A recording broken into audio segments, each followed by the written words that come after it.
much. It's such a pleasure to be back with you after the little break that we had. It's so nice to see familiar faces and to see faces that are new to me, though I'm sure not new to this community. So we're continuing our journey, our tour of the Jewish bookshelf. We're kicking off our next set of 5 books. I just want to first give you a lay of the land of what you can expect from the next 5 sessions, and then we'll specifically dive into our session today. So in each one of the next 5 sessions, we'll be looking at a different book. In today's session, we're going to be digging into the world of Mussar, the world of ethical teachings. In our session in the next week, we're going to be looking at, specifically in session 6, well, I guess 6, 7, and 8 if you're going in the 10-part series, or 2, 3, and 4 if you're in the 5-part series. But in the 2nd, 3rd, and 4th sessions, we're going to be looking at Revelation. What does it mean to receive Torah? How do we relate to the divinity of Torah? Where is God in Torah, and where are we in the relation of Torah?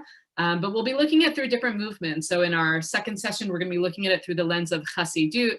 And then for the next 2 sessions, we'll be looking at it through the lens of Jewish theology, and specifically feminist Jewish theology. We'll meet 3 key feminist thinkers.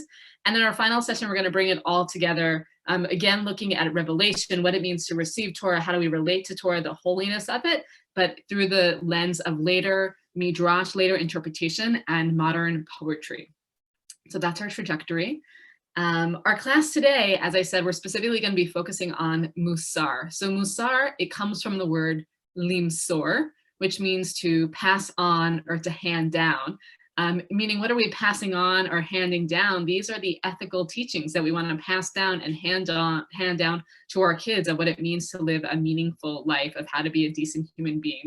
Mussar is the things that we want to pass down and hand over. I want to say a couple of things about Mussar by way of introduction. I mean, the first thing I want to say is that I actually haven't spent a lot of time personally. My background is more in Talmud, and I hadn't personally spent a lot of time learning Mussar. It's something that I've been digging into more recently.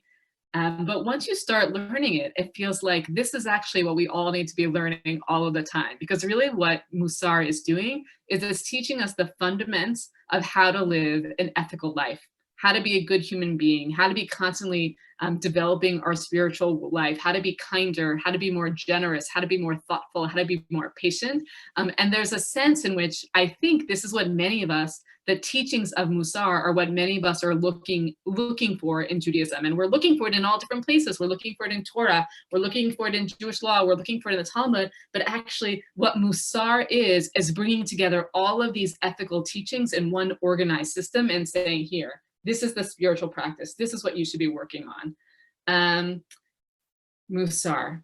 Another thing that I'll just say about Mussar is, a lot of times in Judaism, there's the focus on Halakhah. So Halakhah coming from the word lalechet, to go, or the path, the way, that Halakhah, governing our life by our actions. The things that the Torah tells us to do, or God tells us to do, if we just follow this set of instructions, we follow these commandments, we'll be on the right path.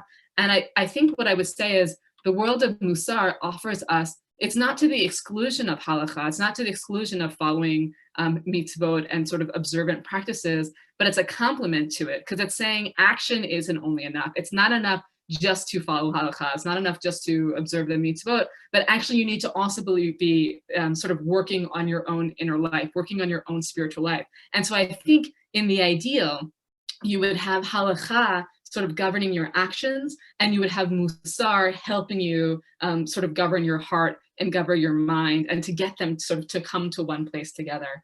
There was a great teacher on Mussar that said, what Mussar is teaching the heart what the mind already knows. Teaching the heart what the mind already knows. And I like that, because there's a sense that a lot of times when you dig into the teachings of Mussar, they're really simple and they're straightforward. It actually could be easy in a sense to dismiss them and to say, I know all of this. This is like an easy, pithy sort of teaching. And yet sometimes what I think Mussar is for me is it may be that we intellectually already know something. We intellectually know we have to be, sort of rooting out arrogance and focusing on humility, or we intellectually know we need to be working on being patient, or we intellectually know we need to be working on being compassionate. But if we don't practice it every day, sort of the heart doesn't know it. And so I think what a lot of Mussar is for me is it's not that any of it is, some of it might be. I don't experience it necessarily being like, wow, what a revelatory teaching. It never occurred to me that compassion might be important, but it's about developing the practice of fine-tuning ourselves, of being in a constant sort of personal practice of working towards compassion, working towards patience, working towards humility.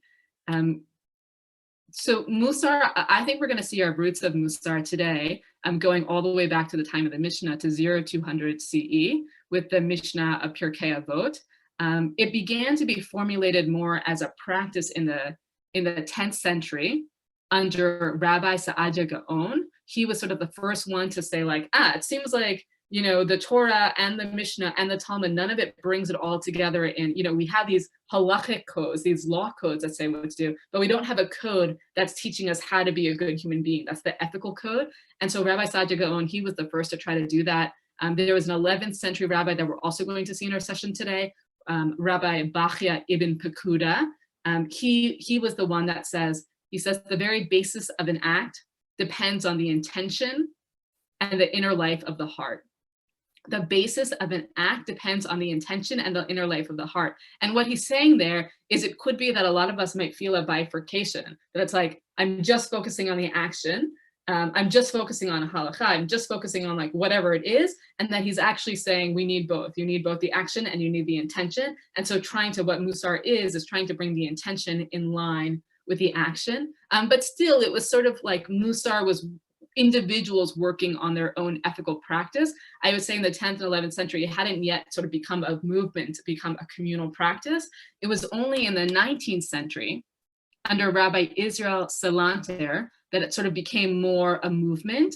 And it moved from just being individuals working on their own ethical, spiritual inner life to a communal practice. That Rabbi Israel Salanter, it was specifically in the time of the Haskalah, of the Jewish Enlightenment, when he saw a lot of Jews moving away from traditional Judaism, moving away from Halakhah, moving away from observant practice. And he saw that people were looking for something else. They were looking for meaning, a way to connect to Judaism that they weren't getting just sort of through observance. And he brought together the ethical teachings in the movement that then became known as Mussar. And Rabbi Salanter's idea wasn't that Mussar would replace Halakhah or replace observance, but that actually you needed the two to complement each other. That a Jewish life that was just about sort of going through keeping mitzvot or being observant by rote, but without being supported by the inner life, by the heart, that actually wasn't a life that people were going to connect to or to stay with it. And that you needed the ethical teachings to go hand in hand with the teachings on what actions to take and sort of how to keep kosher and how to keep Shabbat, but that had to be supported by the inner life. And he even founded a yeshiva in which they would take precious time away from Talmud study, which back then was crazy, to take time away from Talmud study to do the work of studying Mussar, to do the work of ethical teachings, which I think just sounds so incredible and sounds so right. That of course it's sort of I think so obvious in a sense that it can't be that you're only just studying Torah, you're only studying Talmud. It has to be that part of learning Torah that goes hand in hand with learning Torah is also thinking about and learning about ethics and thinking about really developing your own spiritual practice of, okay, now do I take that learning and apply it to being a good, decent human being? And the other thing that I want to say about Rabbi Israel Salanter is he had this idea that for every person, we have our own unique spiritual challenge, our own thing that's specific to us, that is the thing that we need to be personally working on. Maybe for some of us, it is sort of rooting out arrogance, or for others of us, it's really working on being patient, or for others of us, it's working on compassion, whatever the thing is. That part of the work, though, it's figuring out where do we specifically need to do the spiritual work, and then developing a daily and even 3 times a day practice to sort of move towards sort of making those attributes where we want them to be. And the last thing I'll say about Mussar by way of introduction is that Mussar is really rooted in that word attributes. It's rooted in midot. There's the idea that there's all these different midot, at least 12 different midot. So these are things like, as I've been saying, the attribute of patience or gratitude or compassion or humility. And the idea is that we're constantly on this spiritual journey, that we could always be more patient. We could always be have more gratitude. We could always be more compassionate. And so the idea is, how do we be on this sort of path of continually developing and strengthening these midot, and also to be aware of, well, this is the midah that I'm working on right now. Okay, so that's a bit of an intro to Mussar. I'm going to take a second if there are questions or any responses to that intro, and I'll just take a moment to, I saw there was some chatting going on to see what people are writing. Just to say by way of intro to this class, I really want to hear your thoughts and hear what you're thinking. Had we not been sort of in a Zoom pandemic, I would love for this to be a more discussion, conversational style based class. So the way that we'll do that is through the chat. So in general, I'll do the text reading, and then I'll pause us, and then I'll ask for your input, and then you'll put it into the chat, and then I'll be able to respond that way. So to the extent that it's possible, I encourage this to be a dialogue, and we'll just do that through the chat. So if you have thoughts or comments, feel free to shoot that into the chat, and I'll check it when we get there. Okay, so I'm going to pause there, and let's see if there are any thoughts or responses. So people have shared the books that they like the most. One by Alan Marinis, who was a CSP speaker many years ago when he wrote Jacob's Ladder. He was out here. I think he was. Oh, that's so great. Yeah. And then someone posted, I think it was Rita Rubin, Seeking Everyday Holiness. I don't know that book, but we can share books and follow-up articles regarding Mussar after the program as well. So people can, if they are interested, can read more about this that's perfect aspect. The only question I have about Mussar is Judaism in Mussar being reactive to other things going on in the world where other religions are focusing on ethics. So Judaism focused on ethics, or is this kind of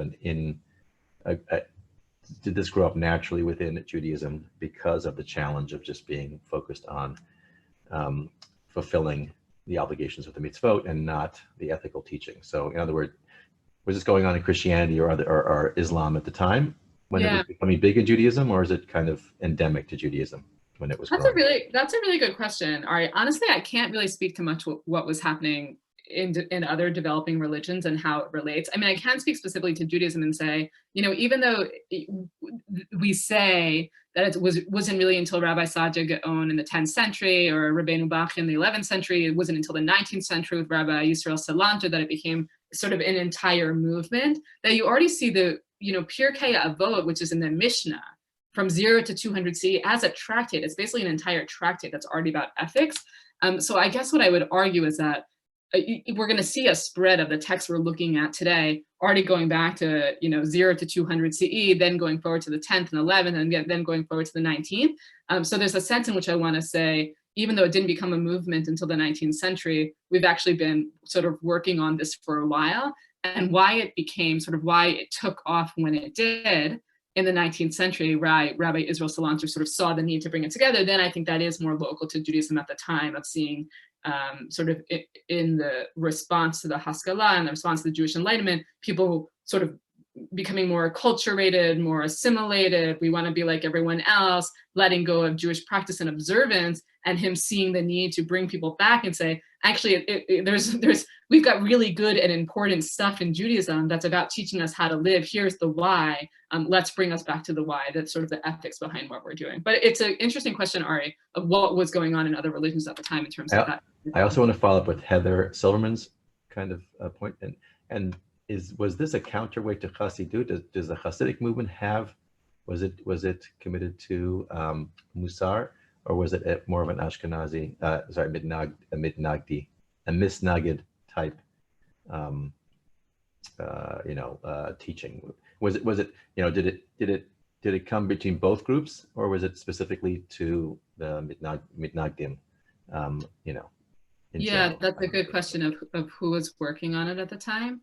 I mean, I do think, as I think Heather is suggesting, I do think that there's a sense in which, and I think that's why this session will lead nicely, and our next session is going to be on Hasidut. Actually, I do think that Hasidut and Mussar for me do go hand in hand, in the sense that I think a lot of Hasidut, I think one of the attributes even of Midot is working on developing joy and cultivating joy, which is fundamental to Hasidut, is cultivating that joy.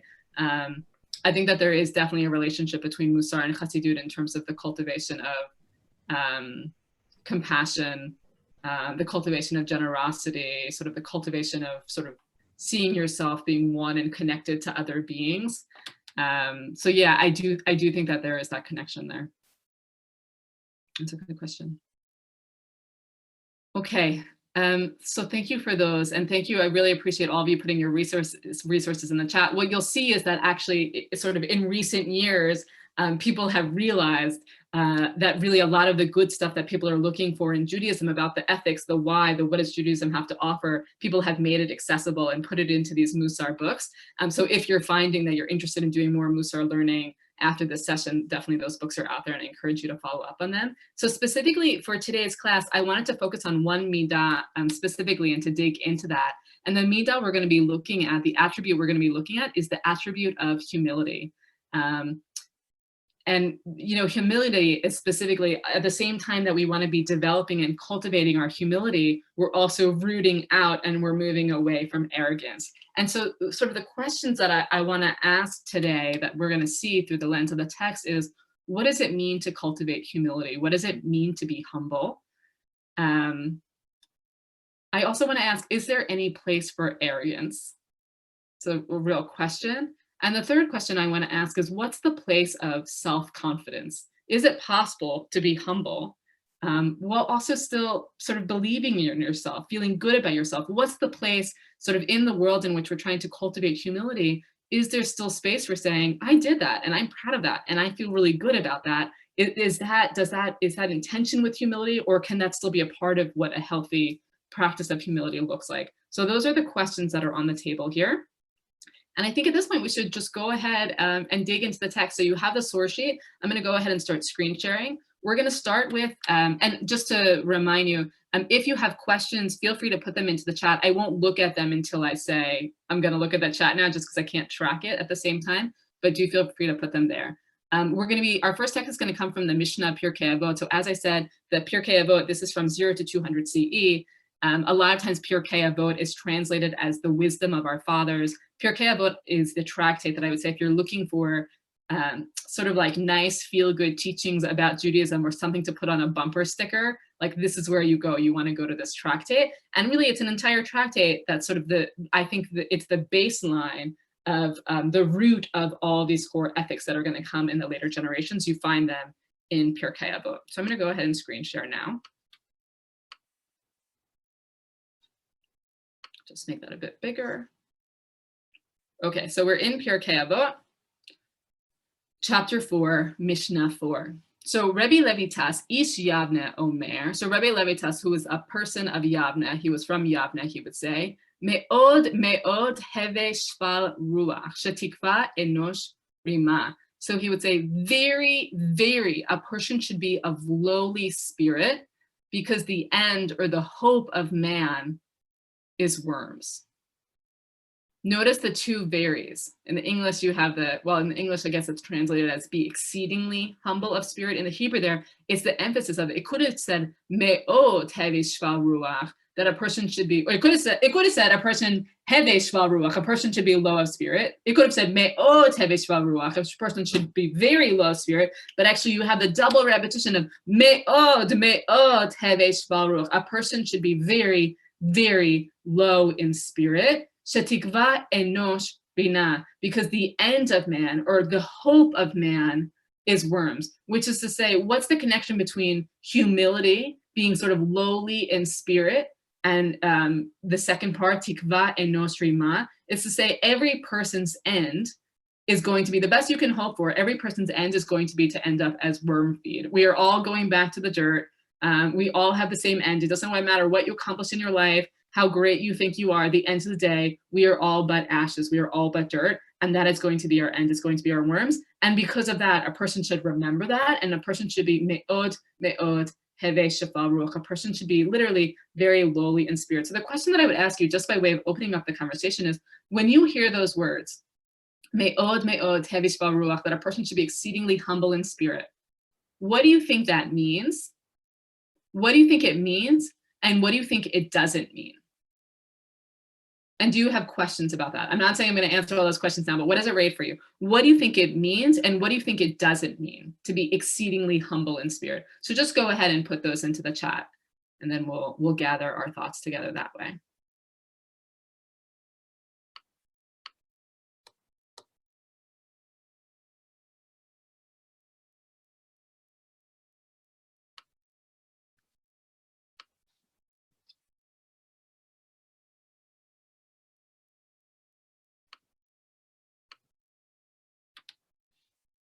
Okay, good. So from Susan and David, I remember last time this was one of you and not the other of you. So it says, I think it means that you do not think you were higher than anyone else. So that's really interesting, that to be lowly of spirit means that it's not, I mean, Susan and David, what I'm hearing here is that I might think that Hevesh Ruach means it reflects on myself, on what I think about myself. And what I hear you saying is it means that I don't think I'm better than anyone else. It's also in part of how I see myself in relationship to other people. And I don't look around in other people and think that I'm better. So Rita also says not to be arrogant. Marion says, don't think too much of yourself. Arnold says, it can mean you should put yourself in the other person's shoes. Arnold, that's an interesting way to understand it. I feel like there's a sense in which that's connected to some of these others, in that if I think so highly of myself, if I'm so high in spirit, then it makes it difficult to put myself in someone else's shoes, because I would have to lower myself so much to be able to do that. So part of what it means is to not think so highly of ourselves, to not over-aggrandize ourselves, is that it then gives us the ability to put ourselves in someone else's shoes. So Annette again says, not to think one is above anyone else. My mom, Ivy, says, humble in spirit, modest, do not practice self-aggrandizement. Miriam says, why do anything but subsist? Miriam, I'd love to hear more about what you mean by that comment. Why do anything but subsist? Mimi says, you must be aware, pay attention to what you are doing. That's really interesting, Mimi. I'd love to know more about how you see that, where you're seeing that in the language.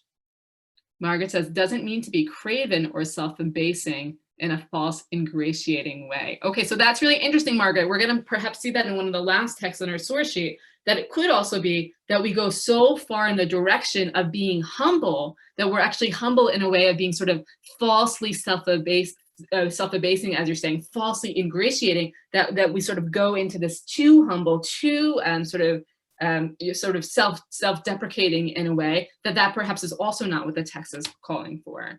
Lindy says, to be willing to listen to and consider being criticized from a constructive manner.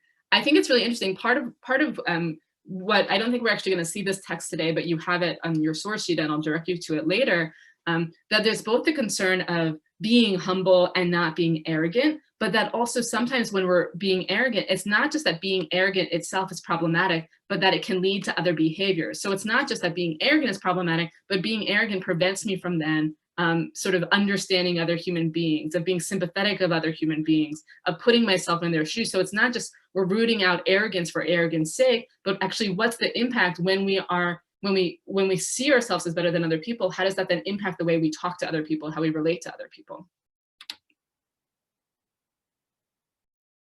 So Rena says, why is it linked with a profanation of the name? Oh, good. So Rena, you're reading on to the rest of the Mishnah. Okay, so let's do that in a second, Rena. Actually, let's do that now. So Rena's just drawing our attention to, I just read the first part.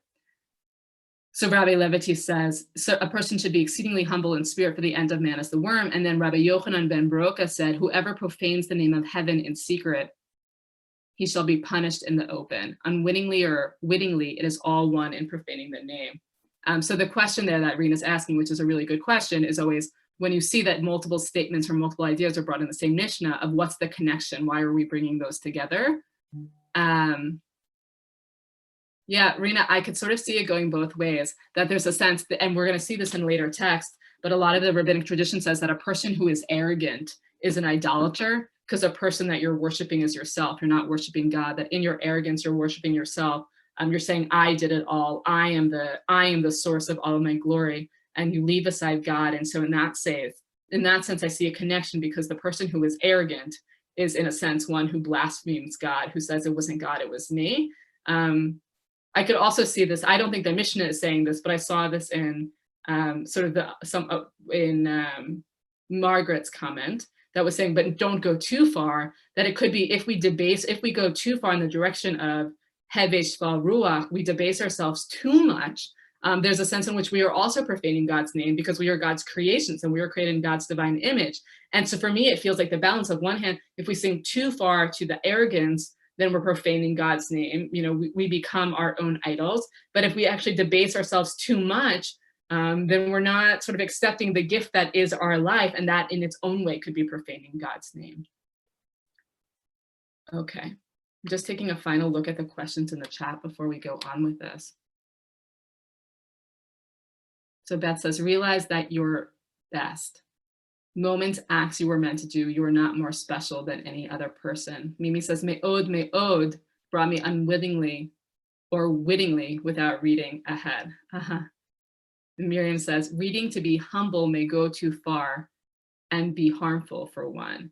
Right, and so that's really, I think that this is the question for me, that I think that you could read Pirkei Vote here, you could read the me'od hevei shva ruach, that a person should be exceedingly humble, and I don't think it's 100% clear, what does it mean to be exceedingly humble from this verse? For me, I feel a hint of caution in the me'od, of not wanting to debase myself too much, and also, in terms of thinking of Mussar as being, we all have our different spiritual and unique challenges that we have to work on. That for some of us, actually, it might be that the unique challenge we have to work on is we are sort of think too little of ourselves. We need to sort of find the confidence in ourselves, and so from that, I hear a caution in the me'od of like, well, what if I go too far in that direction? And so that's sort of the question that I want to leave us with, that we're going to jump off from this here is, well, what is that? How do we understand the me'od? How very, very exceedingly much? And how do we understand what is meant by shva ruach, to be humble, and what does it not mean, as you guys have already started to say? Okay, so we're going to go on with reading the text. So this next source comes from Rabbi Ibn Pakuda. His major contribution to rabbinic text is through his ethical work that's called Duties of the Heart. Duties of the Heart is organized into a number of different gates. He calls them like a sha'ar, that have different principles, foundations of what it means to live an ethical life. And so this text that we're going to read now, this comes from chapter 2 of his book, Duties of the Heart. So he says, the third category, submission to the blessed creator. So now we're introducing another word. Before we were talking about shva ruach, we were talking about being humble. Now we're connecting it to this idea of hachni'ah, of submission. This duty applies to all rational beings. They are obligated in it at all times and in all places. To this category of submission was our intent in this gate, meaning in this particular chapter he's focusing on. The submitted one is called in scripture humble. So I'll just read this in the Hebrew so you hear some of the language. The submitted one, hu hanikra b'sifrei kodesh, anav v'nivzeh be'enav v'tsanua v'daka v'shva ruach, that's our phrase, v'ruach nispara v'nidkeh v'rach levav v'nakeh ruach v'lev nispar v'nefesh sacha. So the submitted one is called in scripture. We have all these different languages for the one who is humble, submitted before God. And they include these various languages like humble, low in his eyes, modest, broken, low of spirit, broken-spirited, crushed, soft-hearted, weak in spirit, broken-hearted, bowing spirit. And what he's saying here is all the places where you see this language of sort of, whether it's the shva ruach or the ruach nispara, a broken spirit, this is all really indicating one who is nichna, one who is accepting being submitted before God. He says, one who has reached this level, the path to nearness to God and worthiness to stand before God is not far off. He will be accepted by God and be pleasing to God.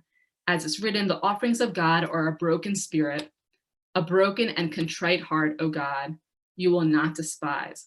And so Rabbi Pakuda here, he's connecting. It could have been that in Mishnah Pirkei Vote, we were just hearing there is a value in being shva ruach. There's a value in being humble. And now Rabbi Pakuda, what he's doing is he's actually connecting the attribute of humility to being in relationship to God. And he's saying that in order to be in relationship to God, you have to be humble. That the one who has, he says here, the one who has reached this level of humility, this is the person that is closest to standing near to God. And the way that I understand, and then further he says, actually the thing that we can offer God, right, in a day in which we're not in the temple, we don't have sacrifices, the one thing that we can offer our God is we can offer our humility, we can offer our submission. The way that I understand that here is it goes back to what I was saying earlier about the inverse of it is the one who is arrogant, sort of only worships themselves, distance themselves from God, says, I did all this myself, this is all my gifts, God had nothing to do with it. That arrogance pushes God off, and humility or submission in a sense saying, this all comes from God, or there's a lot of things in the world that are beyond my control or out of my control, that I'm not the one in control of everything, that it's being able to sort of say some of those statements to adapt a posture of humility to accept our powerlessness that is ultimately going to allow us to come closer to God. So arrogance pushes God away, and humility, or sort of acceptance of powerlessness, sort of acting on faith, this is the thing that can bring God closer, and that what we have to offer God is our humility, is our broken spirit, is our shval ruach. Okay, so I want to pause there and hear. So based on this text, what does it mean to be shval ruach? What does it mean to be humble? Or just responses to this text, and you can go ahead and put those in the chat.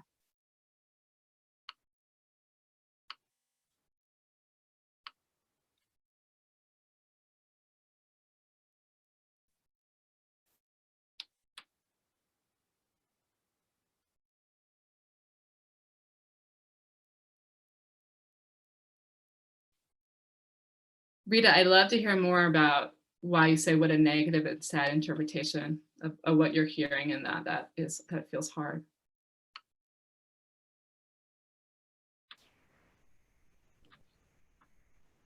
By the way, I do like the note. We talked about comparing this to other traditions. So Islam is really built on this concept of humbling yourself. Yeah. And so the question was the person who wrote this living in that world at that time? Because then that would explain some of the language and the concept. That is an interesting question. In terms of thinking. Yeah, that's interesting. I mean, yes. I would argue again, you see, then there's another comment about the submission in the Torah. Marcia says, do we therefore consider Abraham's submission to be emulated? That's a really hard question, Marcia, that I don't think I can dig into the Akedah and the binding of Isaac right now. But certainly we have the roots of sort of that humility, that submission before God rooted in the Torah, before we even get to the 11th century here. Margaret says, humility allows availability and links us to the power of the divine. I like that part of what humility does, it's making us available. Lindy says, often what we see in others that bugs us is what we have within ourselves that we don't or can't acknowledge. Annette says, I'm trying to understand being broken in spirit versus open-minded and open-hearted. Yeah, I think that those words broken in spirit are so hard. Another way, Annette, I don't know if this is really the right way to read it, but another way that I think I do understand it is like I read broken in spirit, and it's as I think Rita was saying, it feels very sad to me, broken in spirit. Like that doesn't sound to me like something I should be aspiring to be. But I wonder if we change it from being broken or broken in spirit to being broken open, that feels like it has a very different connotation. Being broken feels sad. Being broken open feels like I'm making myself open, vulnerable, available. And so another way is right. So here you say yourself. So if we reread broken in spirit as sort of being broken open, and that connecting to being open-minded and open-hearted. I had to go back and see what my mom said, because Rita said, having a broken spirit and feeling crushed can easily lead to depression, which is a very bad thing. I don't really resonate with this text at all. Yeah, I understand. I totally understand. And I think that language of, and again, so that's why I have to understand lev nishbar, a broken heart, as being, I think it's that balance. I think it's that balance of having your heart broken open and being vulnerable to the world, being vulnerable to the pain of the world. But I think that it is challenging language.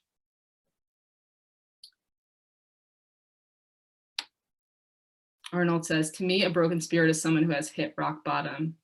Humility is a behavior that comes from certain confidence in oneself. Arnold, that's really interesting to connect humility, that actually part of humility is having certain confidence. What's the relationship between humility and confidence? Lindy says, once you hit rock bottom, you could only now look at yourself and then rise from the ashes, so to speak.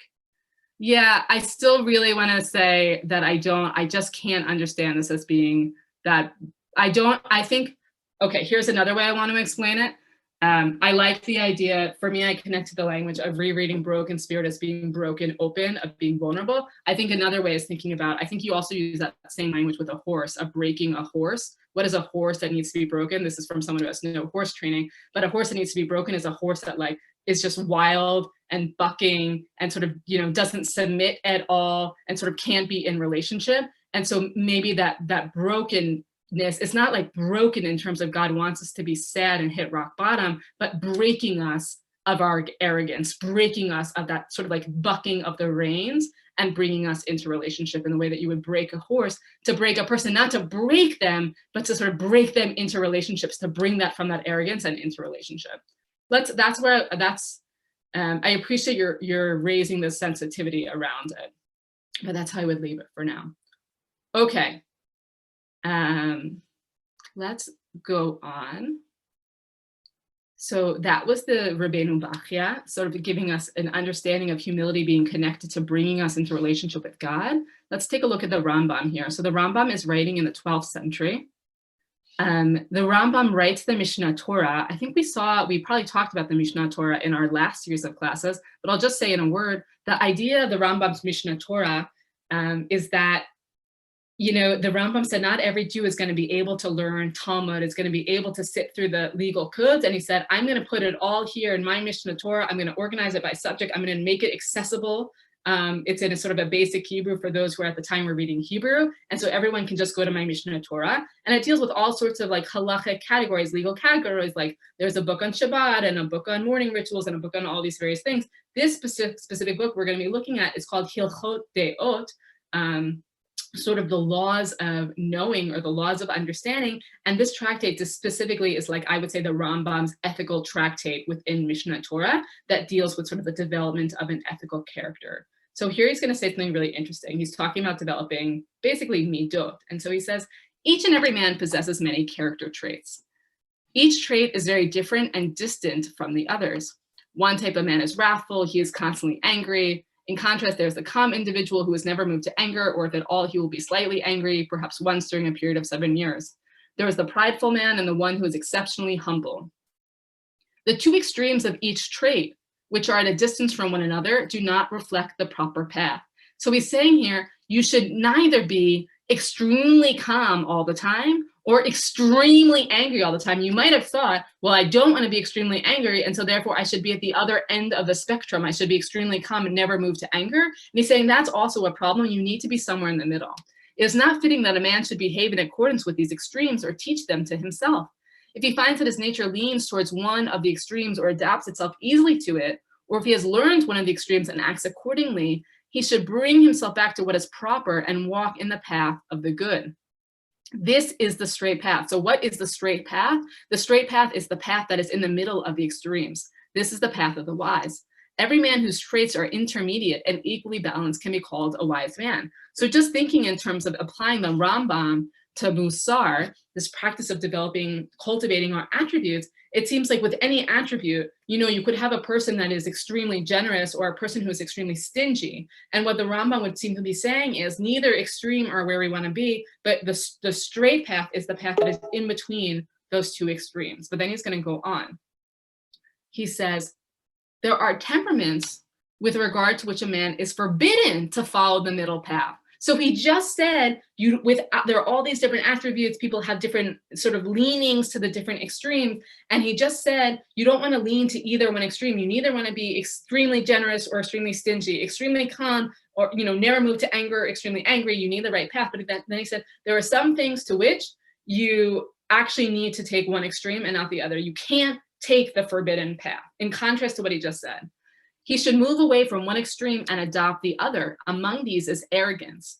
If a man is only humble, he is not following a good path. Rather, he must hold himself lowly and his spirit very unassuming. That is why Numbers 12:3 described our teacher Moses as very humble and not simply humble. Therefore, our sages directed, and now he's quoting the Mishnah, hold oneself very, very lowly.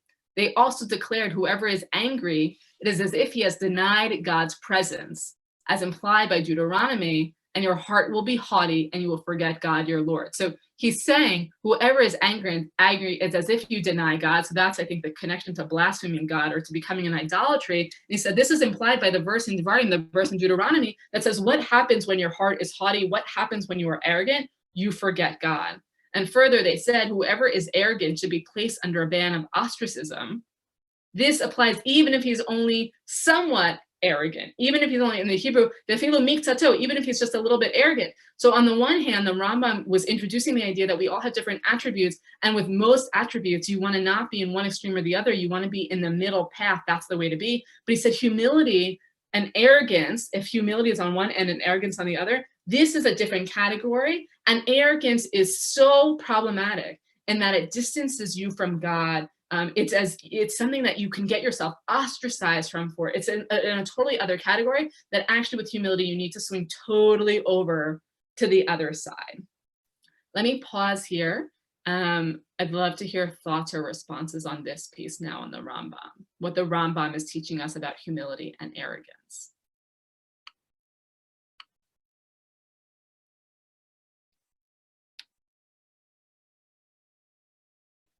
Why is he, so my mom says, why is he contradicting himself in one paragraph to another? What happened to following the middle path? I like staying on the middle path. Yeah, I mean, that's what I think is so striking. That's why I bring this, that it's sort of amazing that he comes very strongly and said with most attributes. So the question he says with most attributes, you have to walk the middle path, but he's saying humility and arrogance as if arrogance of all things is the most dangerous to be in one extreme, that we have to relate to arrogance differently. So I would throw back the question and say, with all the attributes that you can imagine cultivating and sort of the extremes, whether it's like, extreme stinginess on one hand, extreme, extreme movement to anger, lack of compassion, whatever, all the other things, why is it specifically humility and arrogance? Why is it arrogance that we're so concerned with such that we can't even dare being on the middle path? We have to be all the way on the other side. Why are we treating arrogance differently? What is the danger of arrogance?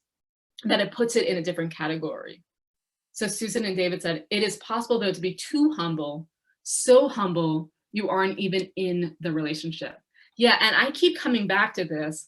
I mean, part of what this session is for me is I think for me, it's always going to be a balance of cultivating that humility. So I want to go back to figuring out what is that humility that is still rooted in some sense of self-confidence, that there has to be a self there. You can't, as someone else was saying, you can't debase yourself so much that you are no longer the one in the relationship. So it's finding the balance of what is the humility in which we're following the words of have me'od me'od shval ruach, to be very exceedingly humble, and yet not that we're actually denying ourselves or our own value, because that also would be problematic. Annette, it's good to be feeling confused about it right now. I'm going to hope we can bring it together in the last 10 minutes.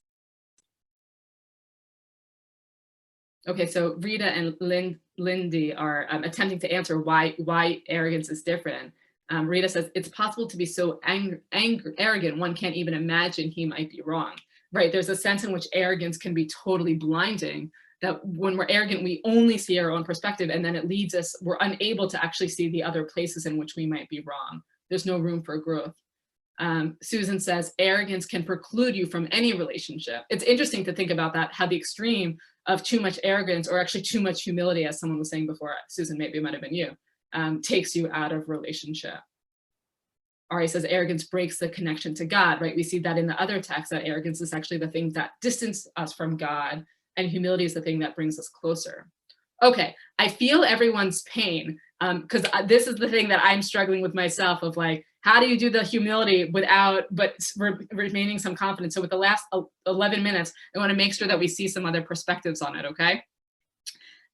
So take a quick look at this. This work comes from the Orchot Tzadikim, the path of the righteous. This is an anonymously written ethical text from the 15th century. We're not going to see all this, but I just want to see a little bit of it together. He says, this is his chapter on pride. So that's a good one for us to be talking about. Let me just skip to the part that good, here. So he says, arrogance can be divided into two types.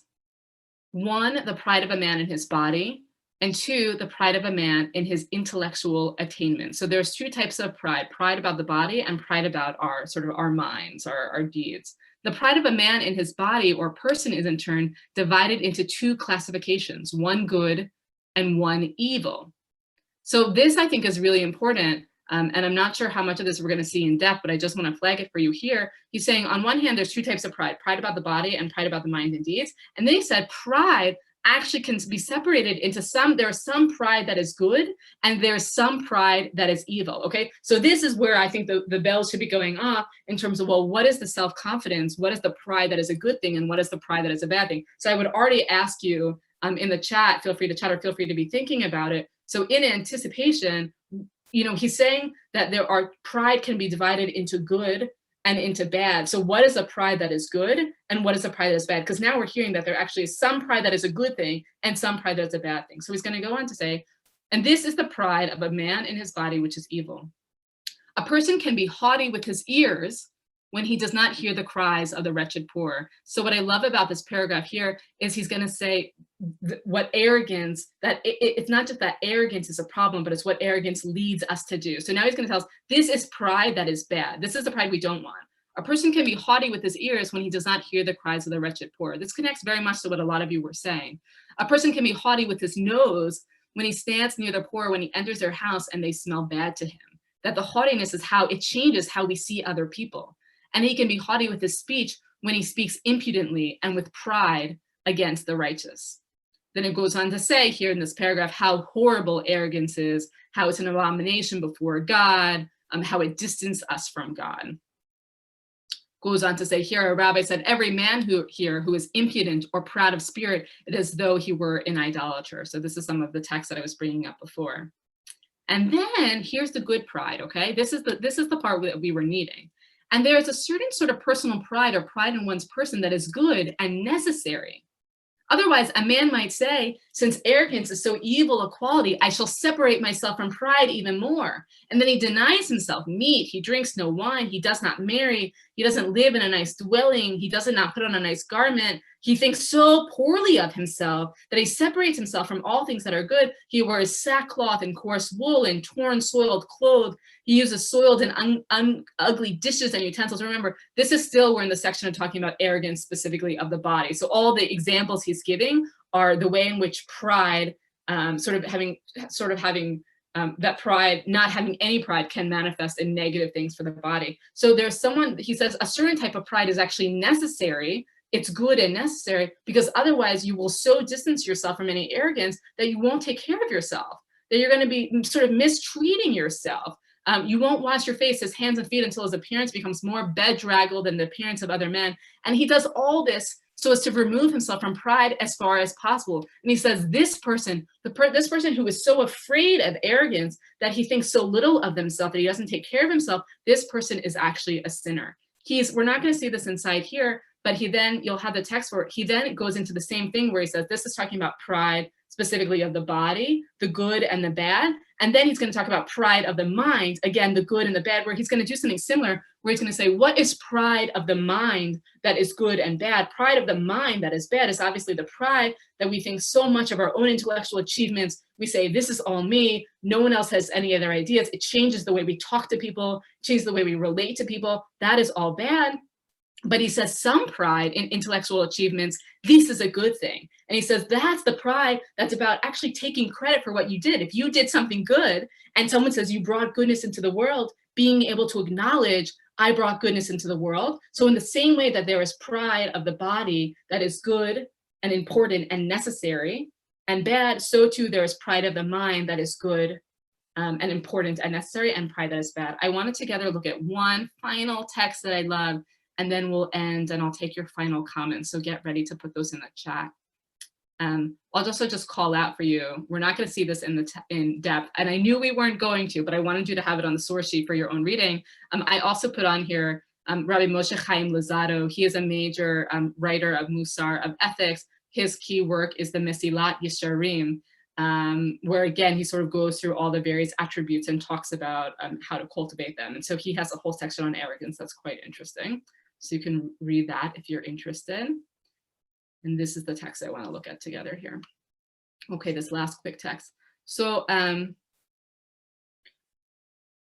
it says in Parshat Vayishlach, Jacob says before God, Jacob says, Kantonti mikol hasidim umikol ha'amet. Jacob says to God, I am unworthy. I am made small by all the kindness that you have so steadfastly shown. So Jacob is saying, in the face of God doing so much chesed, so much kindness, he feels like he's made small. In the Midrash, how do we understand the katonti mikol hachasidim, I am made small? In the Midrash, Rabbi Abba Bar Kahana says, it means I am not worthy. Rabbi Levi says, I am worthy, but I am small, right? So how do we understand I am made small? Does it mean I do not feel worthy at all? Or as Rabbi Levi says, I'm worthy, I see myself as being worthy, but I'm also still small. And both of these are true. As it's brought in the Mishnah of Sanhedrin, and it is for this reason that man was created as one person, Adam, Adam, the first person. Therefore, each person is obligated to say, for me, the world was created.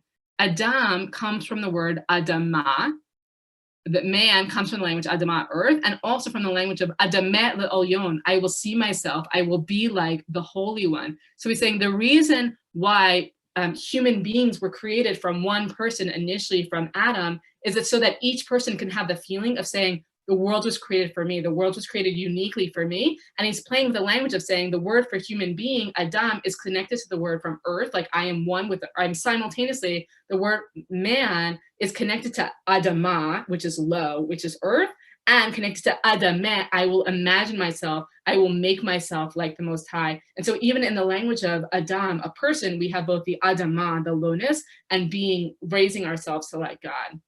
And he says, and it's brought in this other work, the Kol Simcha, Bishvili, the fact that we have this idea, Bishvili, the world was created for me. And in the word for me, Bishvili is the language of shvil, a path. So when we say the world was created, we say every person is obligated to say the world was created for me. And the language, the Hebrew of Bishvili, there's a play on the words that for me contains the word path. Why? Because for each person, there's a unique path and a special mission. And we have to know that. But at the same time that we hold that we are part of the Adamah, that we are part of the earth, that there's a sense in which we're made small, sort of by some of the greatness or by God's greatness, that we also feel like the world was built, that the world was made for us, that we each have this unique path and that this unique mission, and that we can say with confidence, the world was created for me and I have a unique path in the world. And it's brought in the Gemara in Tractate Sota. A Torah scholar needs to have within her an eighth of arrogance in order that she'll be able to say, I am worthy. An eighth of an eighth is I am unworthy of all of your kindness. And then he goes on to say, which is the eighth verse and the eighth parsha. I'm not going to get into that part, but I want to just close with this line from the Talmud of Sota. There are so many texts, both in Mussar and in Jewish tradition, that say things like arrogance is idolatry. We have to root out arrogance. Arrogance distances you from God. And then there's this one text in Tractate Sota that says, actually, to be a Torah scholar, and I would say to be anyone in the world, to be any successful functioning in the world, you need to have an eighth of arrogance. You need to have a little bit of arrogance. Why? Because of this arrogance, you're able to say, Kadai ani, I am worthy, I am enough. And so here, I just think that this text for me is such an important text that on the one hand, we're trying to balance the humility. And what is the humility? The humility is that when we get into an arrogant frame of mind, it changes how we relate to other people. We don't see people anymore. We don't hear their cries. We don't see their need. We only hear their smells. We only distance ourselves from other people and from God. And that's why arrogance is so dangerous. And yet a little bit of arrogance is important because we have to have enough arrogance. We have to have enough self-belief in ourselves that we're able to get to the place of saying, Kadai ani, I am worthy. Okay, I'm going to pause here. And I'd love to hear if there are closing comments or responses, things that you're taking away, questions you still have, please put them in the chat. Okay, Lindy says, it is the same as how you look at the homeless hanging out on the street or subway. We can be arrogant because we have more and look down on these sad misfits without understanding what their actual plight might be. Our attitude can be very prideful. Yeah, Lindsay, I really appreciated that. I mean, what I appreciated so much about that teaching about arrogance is sometimes the focus can be so on rooting out the arrogance, so we don't think about, well, it's not just that arrogance as the end result is the problem, it's how arrogance then manifests in the sort of the trickle down effect of arrogance, that the way that it changes how we relate to other human beings. Lindy says, too much arrogance often leads to power and greed. So yeah. My mom says, one person can call it confidence. Another person can say, no, they're arrogant. I think it depends on how much or on how close to the middle road the confident person walks. So that is interesting that it's always a matter of perspective. Do we perceive something as confidence, or do we perceive something as arrogant? That we all, it's so subjective. I think that that's really true. Susan says, I am worthy, but I am small. Without feeling I am somewhat worthy, I cannot grow. Yeah, I just love that. And I also love, Susan, that what you were saying earlier, that sort of too much arrogance or too much humility, it takes us out of the relationship. Can't go too far another extreme, that to be in the relationship. And I just love the Hebrew there is kadayani, I am worthy. Feels like such an important thing to hold.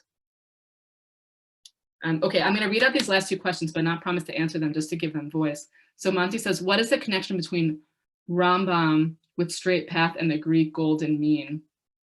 What did the Rambam think of the passages we read from Pirkei Vote? Well, yeah, Monty, I think that for sure, what did Rambam think about that? Rambam directly quotes them and said, as our rabbi said, have me'od me'od shval ruach.